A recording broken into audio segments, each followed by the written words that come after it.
పాఠశాల, వేద పాఠశాల, ఆధ్యాత్మిక విద్యార్థుల అధ్యయనశాల, ఆధ్యాత్మిక జీవిత పాఠాల పరిశోధనశాల.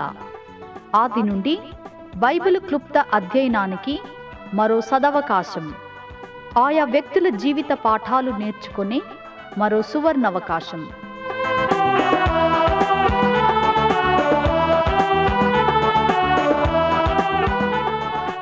వినండి వేద పాఠశాల నూతన వర్తమానాలు.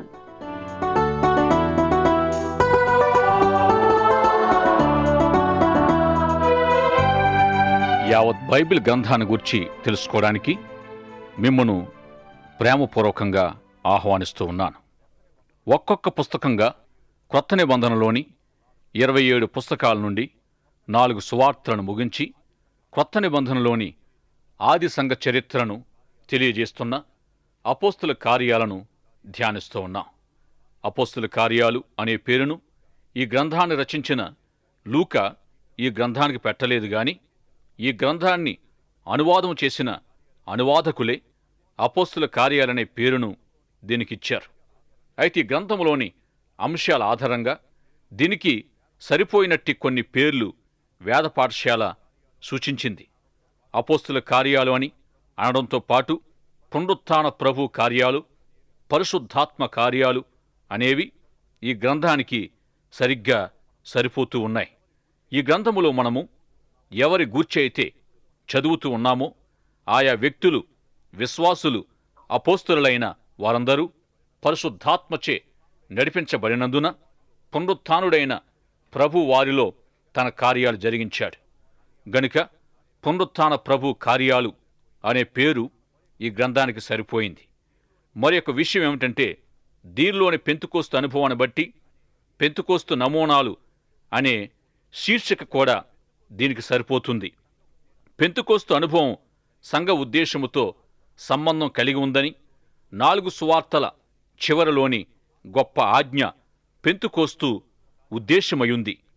అపోస్తుల కార్యాలు 2వ అధ్యాయములో ప్రారంభమైన పెంతుకోస్తు ఈ గ్రంథమంతా కొనసాగుతూ వచ్చింది. ఈ సత్యాన్ని మర్చిపోకూడదు. నీటిలో ఒక చుక్క వేసినప్పుడు ఆ నీటిలో ఒకదాని వెంట ఒకటిగా వృత్తాలు ఏర్పడుతూ ఉన్నట్టుగా పెంతుకోస్తు అనుభవం యొక్క పరిధి విస్తరిస్తూ వచ్చింది. ఈ గ్రంథమంతటా కొనసాగుతూ వచ్చిన పెంతుకోస్తు సంఘటనలు సువార్త వ్యాప్తికి కారణమయ్యాయి. గొప్ప ఆజ్ఞ ఏమిటంటే యెరూషలేము మొదలుకొని యోదయ, సమరయ, భూదిగంతాల వరకు ఆయనకు సాక్షులై యావత్ ప్రపంచములో ప్రభు కొరకు శిష్యులను తయారు చేయడమయ్యుంది.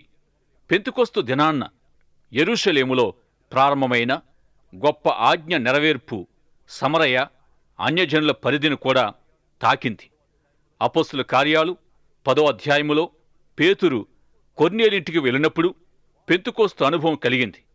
వారు ఆసియాలోని ఎఫెసుకు వెళ్ళినప్పుడు 19వ అధ్యాయములో వారు భూదిగంతాలను అందుకొనడం ప్రారంభమైందని మనం చెప్పొచ్చు. వారు వెళ్ళిన ప్రతి చోట స్వార్థ వ్యాప్తి కొరకైన పరిశుద్ధాత్మ జోక్యం లేక పెంతుకోస్తు అనుభవం కలుగుతూ వచ్చింది. ఈ విధంగా ఈ గ్రంథమంతా పెంతుకోస్తు అనుభవం ఎడతెగక కనిపిస్తూ వచ్చింది. ఈ విధంగా ఈ పాఠములో పెంతుకోస్తు నమూనాలు అనే అంశాన్ని అపోస్తుల కార్యాలను గూర్చి తెలుసుకుంటూ ఉన్నాం. సంఘము ఆవిర్భవించి రూపుదిద్దుకుంటున్నప్పటి ఆది సంఘ నమూనాలు కొన్నింటిని గత ప్రసారములో ధ్యానించాం. 6వ అధ్యాయములోని క్రియాపూర్వకమైనట్టి మరియు సంఘ కాపరత్వ కృపావరాల మధ్య తేడాను గూర్చి ధ్యానించాం. సంఘ కాపరత్వ కృపావరం కలిగిన మరియలాంటివారు క్రియాపూర్వక కృపావరం కలిగిన మార్తలాంటి వారితో మీరు ఈ సంఘ బాధ్యతలు, యాజమాన్య వ్యవహారాలు నిర్వహించండి. ప్రార్థన, వాక్య పరిచర్యల్లో మేము ఎడతెగక యుందుమని చెప్పాలి. 7వ అధ్యాయములో క్రియాపూర్వకమైన పరిచర్య నుండి వాక్య పరిచర్యకు దాటి వెళ్ళిన స్తెఫెనును మనం చూస్తాం. ఇదే విధంగా క్రియాపూర్వక పరిచర్య నుండి ఆత్మ సంబంధమైన సంఘ కాపరత్వ పరిచర్యకు వెళ్ళి సమరయలో గొప్ప సేవ జరిగించిన ఫిలిప్పును మనం చూస్తాం. ఇక మనము బైబిల్లోని ఏ వ్యక్తిని గూర్చి గాని, ఏ జీవితాన్ని లేక ఏ అంశాన్ని గూర్చి గాని అధ్యయనం చేసినప్పుడు వాటిలోని దృష్టాంతములు మరియు హెచ్చరికల కొరకు చూడవలసి ఉన్నామని పౌలు తెలియజేశాడు. ఈ విధంగా 7వ అధ్యాయములో స్టెఫెను సంఘములోని క్రియాపూర్వక బాధ్యతా వ్యవహారాలు చూసుకునేవాడైనప్పటికీ తన వాక్యోపదేశం నిమిత్తం తన ప్రాణాన్ని అర్పించాడు. వాక్య పరిచర్య విభాగంలోనికి వెళ్ళగలిగినట్టి ఆత్మ సంబంధమైన అర్హతను పొంది ఉన్నాడు. లేఖనాల్లో నాయకత్వ పరిచర్య కొరకైనట్టి సూత్రం ఏమంటే, మొదటిగా వారు రుజువుపరచబడాలి. ఏ విధంగా అంటే, క్రియాపూర్వకమైన పరిధిలో వారికివ్వబడిన స్థానములో, అట్టిది ఏ స్థానమైనా కావచ్చు. కూడికల కొరకు గుడారాలు, పర్ణశాలలు, పందిళ్ళు కట్టడం, విద్యుత్తో నడిపే శబ్ద యంత్రాలను ఉపయోగించే పని చేపట్టిన, గంపలు పాత్రలు మోసిన, వండి వడ్డించడం లాంటివైన వాహనాలు కాపలాగాసిన అట్టి పనుల్లో సహా వారు తమ బాధ్యతను నెరవేర్చి తమ్మును తాము ఆ పనిలో రుజువు చేసుకోవాలి. తమ పనిలో వారు నమ్మకత్వం కలిగి ఉన్నప్పుడు దాగి ఉన్న ఇతర కృపావరాలు, తలాంతులు, నైపుణ్యం గుర్తించబడి సంఘ కాపరత్వ పరిచర్యలో ప్రవేశం దొరుకుతుంది. స్టెఫెను మొదట కార్యనిర్వాహకుడై తన వ్యక్తిగత పెంతుకోస్తు అనుభవంతో వాక్య పరిచర్య చేయగలిగాడు. పెంతుకోస్తు అనుభవం అనే పదము ఎంతో రమ్యమైనది. పెంతుకోస్తు అనుభవం అంటే పరిచర్య కొరకై పరిశుద్ధాత్మ శక్తిని పొందడమయుంది. మనలోని పరిశుద్ధాత్మ కార్యానికి నిదర్శనం ఆత్మ ఫలము అయుంటుంది. ఇక విశ్వాసులో ఆత్మ నింపుదల, ఆత్మాభిషేకము, విశ్వాసులో శక్తి నొందుచు ఆత్మ కార్యము మొదలైనవన్నీ ఆత్మ వరాలతో కూడి ఉంటాయి. ఈ విధంగా పరిశుద్ధాత్మ శక్తితో, పరిశుద్ధాత్మాభిషేకముతో స్టెఫెను వాక్య పరిచర్య చేశాడు. ఈ గ్రంథము మనం చదువుతూ ఉన్నప్పుడు సంఘము ద్వారా కనుపరచబడిన పరిచర్యను మనం గమనించాలి. మొదటిగా ఈ గ్రంథములో కనిపిస్తున్న బోధకుడు పేతురు. అయితే 7వ అధ్యాయానికొచ్చేసరికి స్టెఫెను యొక్క అద్భుతమైన ప్రసంగాన్ని మనం చదవగలం. 60 వచనాలు గల 7వ అధ్యాయములో అధిక భాగం స్టెఫెను ప్రసంగమే వ్రాయబడింది. వాక్య బోధ ప్రసంగమంటే సామాన్య విషయం కాదు. ఇతర శాస్త్రాలు బోధించడం లాంటిది కాదు. పరిశుద్ధాత్మ వరానికి సంబంధించినది. పరిశుద్ధాత్మ అభిషేకముతో కూడినదిగా ఉండవలసిన వాక్య పరిచర్య, పరిశుద్ధాత్మ అభిషేకం సహాయము లేనప్పుడు అట్టిది వాక్య బోధ కాజాలదు. పరిశుద్ధాత్మ అభిషేకముతో కూడిన ప్రసంగాలకు క్రొత్త నిబంధనలోని ప్రసంగాలు మాదిరి కాగలవు. ఇంచుమించుగా పాత నిబంధనలోని 39 గ్రంథాల నుండి అనేక వాక్య భాగాలను స్టెఫెను తన ప్రసంగములో ఉదాహరించాడు. లేఖనాల్లో గొప్ప అవగాహన గలవాడై పాత నిబంధన అంతటిని ఒక ప్రసంగములో తెలియజేశాడు. అబ్రహాము, ఇస్సాకు, యాకోబుల నుండి ప్రారంభించి మోషే, యెహోషువ, దావీదు, సొలొమోను, యూదుల బబులోను చెరలను గూర్చి మరియు హెబ్రీ చరిత్ర అంతటిని 20 నిమిషాల ప్రసంగంగా తెలియజేశాడు. అదొక సువార్త సందేశం కాకపోయినా ఫలవంతమైన సందేశమయుంది. స్టెఫెను యొక్క ప్రసంగ ఉద్దేశం ఏమిటంటే, దేవుని రక్షణను, ప్రేమను, కృపను మత వ్యవస్థ ఏ విధంగా త్రోసిపుచ్చిందో తెలియచేయడమయుంది. ఈ విధంగా దేవుని ప్రేమను తోసిపుచ్చారు అనడానికి ముఖ్య ఆధారము మెస్సియాను నిరాకరించడమయుంది. పాత నిబంధన అంతటికీ గొప్ప అద్భుతమై కొత్త నిబంధన రక్షణకు సాదృశ్యంగా ఉన్న ఐగుప్తు నుండి దేవుని ప్రజల విడుదలను గూర్చి మాట్లాడుతూ తన ప్రసంగాన్ని ముగింపుకు తీసుకుని వచ్చాడు. 40 సంవత్సరాలు ఫరో రాజభవనములో జీవించిన మోషేను దేవుడు మండుచున్న పొద నుండి పిలిచి ఏ విధంగా తన ప్రజలను విమోచించాడో, ఒక సాధనంగా ఏ విధంగా వాడుకున్నాడో స్టెఫెను తెలియజేశాడు. యూదుల పస్కా పండుగ ఐగుప్తు నుండి దేవుని ప్రజల విడుదల సందర్భంగా ఆచరించబడి నేటి క్రైస్తవ సంఘాల్లోని బల్ల ఆరాధన క్రమము ద్వారా నెరవేర్చబడుతూ ఉంది. క్రైస్తవ సత్యం యొక్క ప్రత్యక్షత నిర్గమాకాండములో ఇమిడి ఉంది. దేవుడి వారిని విమోచించడంతో పాటు వారికిచ్చిన ధర్మశాస్త్రాన్ని వారి కొరకు మోషే స్వీకరించాడు. ఇక ఈ విషయాలన్నింటినీ స్టెఫెను వారితో మాట్లాడి, వారు దేవుణ్ణి, ఆయన విమోచనను, మోషేను తిరస్కరించి ఐగుప్తుకు తిరిగి వెళ్ళిపోగోరిన వారై బంగారు దూడను చేసుకొని తమ ముందు నడవమంటూ ఆ దూడను ఆరాధించారు. ఈ విధంగా స్టెఫెను ధర్మశాస్త్రాన్ని వారికి తిరిగి జ్ఞాపకం చేసి, చివరిలో ముష్కరులని, మెడవంచని జనమని, ఎల్లప్పుడూ పరిశుద్ధాత్మను ఎదిరించేవారై ఉన్నారని వారిని తీవ్రంగా గద్దించాడు. మీ పితరులు చేసినట్టే మీరును పరిశుద్ధాత్మను ఎదిరిస్తున్నారని గద్దించాడు. మీ పితరులు ప్రవక్తల్లో ఎవరిని హింసించక ఉండిరి, ఆ నీతిమంతుని రాకను గూర్చి ముందు తెలిపిన వారిని చంపిరి. ఆయనను మీరు ఇప్పుడు అప్పగించి హత్య చేసిన వారైతిరి.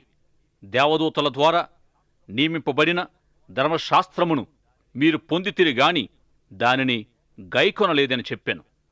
వారి మాటలు విని కోపముతో మండిపడి అతనిని చూచి పండ్లు కొరికిరి. అయితే అతడు పరిశుద్ధాత్మలో నిండుకొనివాడై ఆకాశం వైపు తేరి చూచి దేవుని మహిమను, యేసు దేవుని కుడిపార్శ్వమందు నిలిచి ఉండుటను చూచి, ఆకాశము తెరువబడుటయు మనుష్య కుమారుడు దేవుని కుడిపార్శ్వమందు నిలిచి ఉండుటయు చూచుచున్నానని చెప్పాను. అప్పుడు వారు పెద్ద కేకలు వేసి చెవులు మూసుకొని ఏకముగా అతని మీద పడి పట్టణపు వెలుపలికి తనను వెళ్ళగొట్టి రాళ్ళు రువ్వి చంపిరి. సాక్షులు సౌలు అను ఒక యవనుని పాదముల యొద్ద తమ వస్త్రములు పెట్టిరి. స్టెఫెను యేసు ప్రభువుకు మొరపెడుతూ, యేసు ప్రభువా, నా ఆత్మను చేర్చుకొమ్మని ప్రార్థిస్తుండగా వారు అతన్ని రాళ్లతో కొట్టారు. అతడు మోకాల్లోని, ప్రభువా, ఈ పాపం వారిపై మోపవద్దంటూ ప్రార్థించి నిద్రించాడు. అతడు రాతి దెబ్బలచే మరణమైన దయనీయమైన సంఘటనకు మీరు బాధపడకండి. ఎందుకంటే అతడు చావకముందే దేవుని మహిమలోనికి ఎత్తబడ్డాడు. ఆ విధంగా అతని చుట్టూనున్న వారంతా దేవుణ్ణి, ఆయన పంపిన క్రీస్తును తెలుసుకోవాలనేది స్టెఫెను మరణ సందర్భంలోని ముఖ్యోద్దేశం. స్టెఫెను దేవుని దర్శనాన్ని, క్రీస్తు దర్శనాన్ని చూసిన విధంగా దేవుణ్ణి, ప్రభువైన క్రీస్తును తెలుసుకోలేనంత వరకు మనము జీవించేది అసలు జీవితమే కాదు. స్టెఫెను ఏ విధంగా దేవుణ్ణి, ప్రభువును తెలుసుకున్నాడో ఆ విధంగా తెలుసుకోవడమే నిజంగా జీవించడమయ్యుంది. ప్రభు తనను ప్రేరేపించిన విధంగా తనను చంపుతున్న శత్రువులను క్షమిస్తూ మరణించాడు. స్టెఫెను యొక్క హతసాక్షి జీవితము ఎంతో శక్తివంతమైనది. క్రొత్త నిబంధనలో ఇంచుమించు సగభాగాన్ని రచించిన పౌలు మనకు ఈ సందర్భంలో పరిచయం అవుతాడు. పౌలు అపోస్తలులు అందరిలో ఎంతో గొప్పవాడు అనడానికి ఎలాంటి సందేహము లేదు. పౌలు ఒక చోట ఈ విధంగా తెలియజేశాడు, నేనేమై ఉన్నానో అది దేవుని కృప వలనే అయ్యున్నాను అన్నాడు. నాకు అనుగ్రహించబడిన దేవుని కృప నిష్ఫలము కాలేదు గాని వారందరికంటే ఎక్కువగా ప్రయాసపడి తిని అని తన అపోస్తలత్వం లేక పరిచర్యను గూర్చి చెప్పిన పౌలును స్టెఫెను మరణ సందర్భంలోనే కలుసుకుంటాం.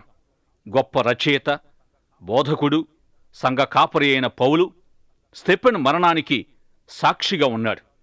చంపిన వారి వస్త్రాలు అతని పాదాల దగ్గర పెట్టారు. ఈ విధంగా యోధా చట్టములో నేరస్థుడు తాను చేసిన నేరానికి ఎంత బాధ్యుడో ఆ నేరాన్ని చూచిన ఒక సాక్షి కూడా అంతే బాధ్యుడై ఉన్నాడు. ఎవరైనా ఏదైనా ఒక హత్య, ఒక నేర సంఘటన చూశారనుకోండి, అట్టి నేరస్తునికి ఎవరైతే అతడు చేసిన పని చూశారో వారే శిక్ష విధించడం అన్నది యోధా చట్టములోని ఒక అంశం. అయితే రోమా పౌరసత్వం కలిగి సన్హెద్రిన్ సభా ముఖ్యుడైన పౌలు అంగీకారము లేక అనుమతి కోసం స్టెఫెను మరణ సందర్భంలోని సాక్షులు చంపిన వారి వస్త్రాలను పౌలు పాదాల దగ్గర పెట్టారు. అనగా స్టెఫెను పాదాల దగ్గర పెట్టారు. స్టెఫెనుపై రాళ్లు విసిరిన నేరస్తులతో పాటుగా ఆ నేర సంఘటనకు సాక్షులైన వారు కూడా సమాన నేరస్తులై ఉన్నారు. ఇక స్టెఫెను ప్రసంగము క్రీస్తు కేంద్రిత ప్రసంగమయుంది. స్టెఫెను ప్రసంగము ఆత్మవేశపూరితమైనది, ఫలభరితమైనది, దైవ వాక్యానుసారమైనది అయుంది. స్టెఫెను మరణ సంఘటన పౌలుపై ఎంత ప్రభావము చూపించిందనడానికి 22వ అధ్యాయములో పౌలు తన మాటల్లో తెలియజేసినదే నిదర్శనం కాగలదు. ఇక తన ప్రసంగము ఎంతో శక్తివంతమై ఫలభరితమైనది అని, అది అనేకులపై గొప్ప ప్రభావము చూపగలదని, మరి ముఖ్యంగా పౌలు పరిచర్య జీవితానికి, అతని జీవిత మార్పుకు అతని ప్రసంగం ఒకానొక కారణం కాగలదని స్టెఫెనుకు తెలియదు. క్రొత్త నిబంధన సంఘ చరిత్రలో ఎంతో ప్రముఖ స్థానాన్ని వహించి భూదిగంతాల వరకు క్రీస్తు సువార్తను వ్యాపింపచేసిన పౌలు జీవితానికి స్టెఫెను పరిచర్య గొప్ప ప్రేరణ కాగలదని స్టెఫెనుకు తెలియదు. పౌలు అని మార్చబడిన తార్సువాడైన సౌలు జీవితంపై స్టెఫెను ప్రసంగము లేక పరిచర్య గొప్ప ప్రభావము చూపిందన్నది వేద పండితుల విశ్వాసమయుంది. ఇదే విధంగా చీకటి ఖండమనబడిన ఆఫ్రికా దేశములో గొప్ప సేవ జరిగించి వేలకు వేల ఆత్మలు యేసు ప్రభువును తెలుసుకోవడానికి కారకుడైన గొప్ప మిషనరీ సువార్థికుడైన డేవిడ్ లివింగ్స్టన్ జీవితములో ఇది జరిగింది. ఎవరి ద్వారా డేవిడ్ లివింగ్స్టన్ యేసు ప్రభువునందు విశ్వాసముంచి తన జీవితాన్ని సమర్పించాడో ఆ సేవకుడు కూడా ఒక ఆదివారం ఉదయం ప్రభు ప్రేరేపణ నడిపింపు మేరకు ఒక విదేశములోని ఒకానొక సంఘములో వాక్య పరిచర్య జరిగించినప్పుడు అదే ఆరాధనకు డేవిడ్ లివింగ్స్టన్ ఆర్గన్ వాయించి సంగీతములో సహకరించడానికి కూర్చొని ఉన్నాడు. మీలో అనేకులకు తెలిసి ఉండవచ్చు డేవిడ్ లివింగ్స్టన్ యొక్క మిషనరీ జీవితము ఎంత గొప్పదైనది. ఇక స్టెఫెను ప్రసంగము విధంగానే పౌలుపై ఎంతగానో పనిచేసింది. స్టెఫెను దేవునికి విధేయుడై వాక్యం ప్రకటించాడు. క్రీస్తు కొరకు తన వాక్య బోధకు అతని ప్రాణం సమర్పించడానికి అతడిష్టపడ్డాడు. అతడు తన వాక్య బోధకు తన ప్రాణాన్ని వెలగా చెల్లించాడు. అపోస్తలుల కార్యాలు 7వ అధ్యాయం చివరలో 8వ అధ్యాయం ప్రారంభంలో కనిపించేది పౌలు. విశ్వాసులను ఇంకా హింసిస్తూ స్త్రీ పురుషులను ఈడ్చుకొని పోయి చెరలో వేయిస్తూ వచ్చాడు. సంఘానికి కలిగిన ఇట్టి హింసను బట్టి చాలామంది యోదయ సమరయ ప్రాంతాలకు చెదరిపోయారు. శిష్యులు మాత్రం యెరూషలేములోనే నిలిచి ఉండడం జరిగింది. కొంతమంది భక్తిపరులైన యూదులు వచ్చి స్టెఫెను నిమిత్తము ప్రలాపించి అతన్ని సమాధి చేశారు. చెదరిపోయిన వారు వాక్యం ప్రకటిస్తూ సంచరించారు. సౌలు యెరూషలేములోనే విశ్వాసులను బంధించడంతో తృప్తిపడక దమస్కు, సిరియా వంటి చోట్ల కూడా విశ్వాసులున్నారని తెలుసుకొని వారిని బంధించడానికి దమస్కు వైపు బయలుదేరాడు. వారిని పట్టుకోవడానికి అనుమతి పత్రాలు సంపాదించి వెళుతూ సిరియా దమస్కు మార్గములో పునరుత్థాన ప్రభువుచే తానే ప్రత్యక్షంగా పట్టబడ్డాడు. అద్భుతమైన మార్పు సౌలు జీవితములో సంభవించింది. పౌలు క్రొత్త నిబంధనలోనే గొప్ప అద్భుతంగా కనిపిస్తూ ఉన్నాడు. అపోస్తల కార్యములోని తాను మార్పు చెందినప్పటి నుండి సువార్త ప్రకటన జరిగించినట్టు వ్రాయబడినప్పటికీ తన మార్పుకు పరిచర్యకు మధ్యలోని అనుభవాన్ని గూర్చి గలతీ పత్రిక 1వ అధ్యాయములో పౌలు తెలియజేశాడు. అరేబియా ఎడారి ప్రాంతములో ప్రభు పౌలుతో 3 సంవత్సరాలు గడిపినట్టు తెలియజేశాడు. 14 సంవత్సరాల తర్వాత యెరూషలేములోని శిష్యులను కలుసుకున్నప్పుడు యేసు ప్రభువుతో తనకు కలిగిన అనుభవాలను గూర్చి శిష్యులతో చెప్పి వారిని ఒప్పించాడు. ఎందుకంటే శిష్యులు 3 ఏండ్లు యేసు ప్రభువుతో గడిపిన తర్వాత ఏమైతే తెలుసుకొని చెప్పగలిగి ఉన్నారో సరిగ్గా అట్టి అనుభవమే పౌలు కూడా కలిగి ఉండడం వారు గుర్తించగలిగారు. అప్పుడు వారు అతనికి స్నేహపూర్వకంగా తమ కుడి చేతిని అందించి యూదులు కాని అన్యజనుల మధ్యకు వెళ్ళమని పౌలును పంపించారు. నిజానికి పౌలు ధర్మశాస్త్రాన్ని బాగా చదివిన గొప్ప విద్యావేత్త. రబ్బీ అనబడడానికి అన్ని అర్హతలు కలిగి ఉన్నాడు. కాని ఏమీ ఎరుగని అన్యుల మధ్యకు పంపబడ్డాడు. ఈ పంపించే పరిచర్య మనకిస్తే పౌలును చదువుకున్న వారి దగ్గరికి, పేతురు యోహానులను అన్యుల మధ్యకు పంపి ఉంటాం. కాని దేవుడు మనం చేసినట్టు చేయడు. జాన్ వెస్లీ లాంటి విద్యావంతుల్ని వేల్స్లోని బొగ్గు గనుల్లో త్రవ్వుకునే కార్మికుల మధ్యకి, మూడి వంటి కొద్ది అక్షరాలు తెలిసిన వారిని ఆక్స్ఫర్డ్, కేంబ్రిడ్జ్ విశ్వవిద్యాలయ పండితుల మధ్యకి పంపించాడు దేవుడు. ఆయన విధానాలు ఆశ్చర్యమైనవి. ఈ విధంగా సామాన్యుల ద్వారా దేవుడు అసాధారణ పనులు చేస్తాడు. పౌలును అన్యజనులు, అనాగరికుల మధ్యకు పంపించాడు. పేతురు యోహానులను పండితులు, చదువర్ల మధ్యకు పంపించాడు. ప్రభువును ద్వేషించి గొప్ప హింసాకాండ జరిగించిన పౌలును రక్షించి తన సేవకునిగా మార్చిన ప్రభు నీ జీవితములో కూడా ఇట్టి గొప్ప కార్యము ఈనాడే జరిగించగలడు. మరి నీ జీవితాన్ని అనగా నీ హృదయాన్ని ఈనాడే ఆయనకు సమర్పించగలవా? ప్రార్థన చేసుకుందాం. ప్రేమగలిగిన మా ప్రియ తండ్రి, ఇంతవరకు మీ పరిశుద్ధాత్మ ద్వారా మా శ్రోతలను దర్శించి స్పష్టముగా మాట్లాడినందుకు వందనాలు చెల్లిస్తున్నాం. సాధారణ వ్యక్తులు మీకు సమర్పించుకున్నప్పుడు వారి ద్వారా మీరు జరిగించిన అసాధారణ కార్యాలను గూర్చి మేమింతవరకు విన్నాం. ఈ సమయంలో ఎందరైతే సంపూర్ణముగా తమ జీవితాలు మీకు సమర్పిస్తున్నారో మా శ్రోతలందరినీ మీ సాధనాలుగా, మీ పాత్రలుగా వాడుకొని అనేకులకు ఆశీర్వాదకరంగా చేయమని, అపోస్తులను శక్తివంతంగా ఎలాగ వాడుకున్నారో ఆ విధంగా మమ్ములను వాడుకొనుమని, మీ ఆత్మశక్తి చేతనే మమ్ములను నడిపించుమని, అనేక మంది చీకటి జీవితాలను మీ వెలుగుతో వెలిగించే జ్యోతులుగా మమ్ములను తయారు చేయమని, మీ కొరకు బలమైన సాక్షులుగా మా జీవితాలు ఉండుటకు సహాయము చేయమని యేసు నామములో ప్రార్థిస్తున్నాము పరమ తండ్రి. ఆమేన్.